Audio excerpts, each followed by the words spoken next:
ఈరోజు నషాముక్తి భారత్ అభియాన్ అనే ఒక కార్యక్రమం తీసుకున్నారు. బ్రహ్మకుమారి వారికి ఈ సందర్భంగా నేను మనస్ఫూర్తిగా అభినందనలు తెలియజేస్తూ, మరి దీన్ని అందరూ కూడా భక్తిగా చేయాలని చెప్పేసి కోరుతున్నాను. దయచేసి మీ కుడి చేయని ముందుకి చాచి నేను చెప్పింది మీరందరూ కూడా రిపీట్ చేయాలని చెప్పి కోరుతున్నాను. నేను ప్రతిజ్ఞ చేస్తున్నాను,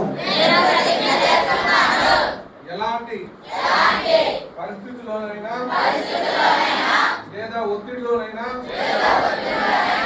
నేను ఎలాంటి మత్తు పదార్థాలను ఉపయోగించను. నా కుటుంబం